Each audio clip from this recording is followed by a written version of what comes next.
जनक जी के अनुभव की परीक्षा करते हुए अष्टावक्र जी कहते हैं कि निश्चित रूप से आत्मा को अविनाशी और अखंड मानकर भी साधारण विवेकी तत्वज्ञ आत्मज्ञानी भी सांसारिक व्यवहार में धन दौलत का लोभी क्यों हो जाता है।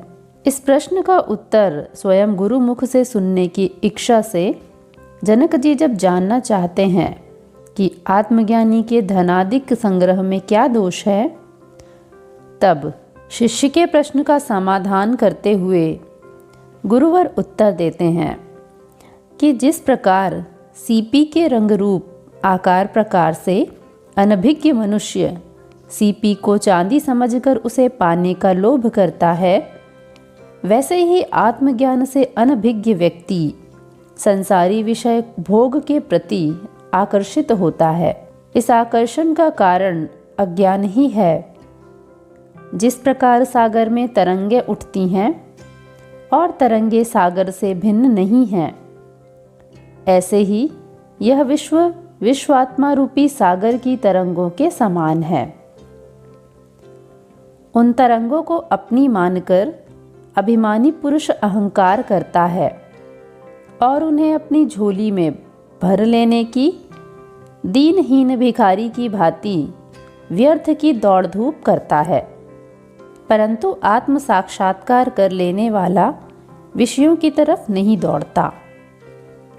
आत्मा को शुद्ध चैतन्य मनोहारी रूप और स्वभाव के संबंध में श्रुति वाक्य सुनकर भी सहज सुलभ होने वाले विषय भोगों में आसक्त होकर उनके पीछे भागने वाला आत्मज्ञ व्यक्ति मूर्ख बनता है।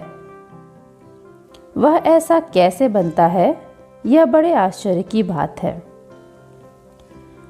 समस्त प्राणियों में आत्मा विद्यमान है और समस्त प्राणी आत्मा में व्यवस्थित है।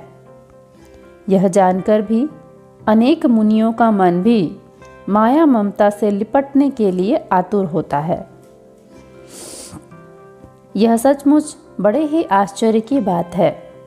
यह एक और बड़ा आश्चर्य है कि परम सच्चिदानंद स्वरूप ब्रह्मा में पूर्ण आस्था रखने वाला तथा मुक्ति मार्ग पर पूर्ण विश्वास के साथ चलने वाला मनुष्य कैसे नाना प्रकार के भोग विलासों में फंसकर बहुत ही व्याकुल हो जाता है। विषय वासना की लोलुपता ज्ञान मार्ग के पथिक की परम शत्रु है। यह जानकर भी मनुष्य कैसे अधीर और हीन होकर भोग विलास का शिकार होकर काल का ग्रास हो जाता है, यह भी परम आश्चर्य की बात है। आश्चर्य यह भी है कि सर्वथा विरक्त संसारी यही भोग विलास से अनासक्त और आत्मा की नित्यता एवं जगत की अनित्यता को जानने वाला मोक्षाभिलाषी व्यक्ति कैसे स्त्री पुत्रादि के वियोग से भयभीत और शोकातुर हो जाता है। यथार्थ में ज्ञानी तो वही व्यक्ति है जो नाना प्रकार के भोग विलासों के प्रलोभन में भी अपने मार्ग से विचलित नहीं होता और पाप में डूबे लोगों से पीड़ित होने पर भी उन पर क्रोध नहीं करता। हर्ष शोक में सुख दुख में एक रस रहता है। यदि ज्ञानी में भी तोष और रोष रहे तो बड़ा आश्चर्य है। ज्ञानी वह है जो निरंतर अपने मनचाहे काम करने वाले शरीर से भी अपनी आत्मा से अलग अनुभव करता है, मानो वह शरीर उसका अपना नहीं किसी दूसरे का है। ऐसा देहाभिमान रहित व्यक्ति हर्ष शोक या स्तुति निंदा से कैसे व्यक्त होगा।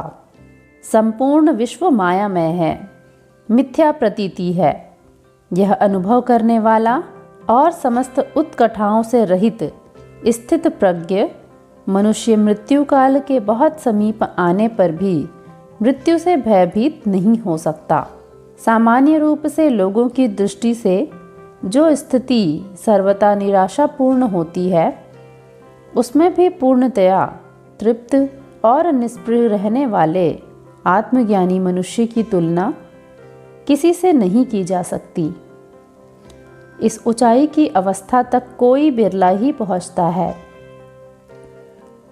ऐसे व्यक्ति के सब मनोरथ समाप्त हो चुके हैं और वह अपनी आत्मा के आनंद से ही तृप्त रहता है। जिसे सहज ही यह प्रतीति हो जाए कि यह दृश्यमान जगत कल्पित है, असत है, ऐसा स्थित प्रज्ञ कभी इस दुविधा में नहीं पड़ता कि किस वस्तु का परित्याग किया जाए या किसको ग्रहण किया जाए। उसकी दृष्टि में सब कुछ अस्तित्वहीन हो जाता है, मानो वह सब कुछ कहीं है ही नहीं। अंतःकरण के राग द्वेष, काम क्रोध आदि विकारों और शीत उष्ण आदि द्वंद्वों से सर्वथा दूर तथा विषय मात्र की वासना से रहित ज्ञानी मनुष्य को संसारी भोग सहज प्राप्त होते हैं। वे उसे न तो अति प्रसन्न करते हैं और न अति दुखी। वह उनका सेवन करता हुआ भी उनसे अलिप्त रहता है।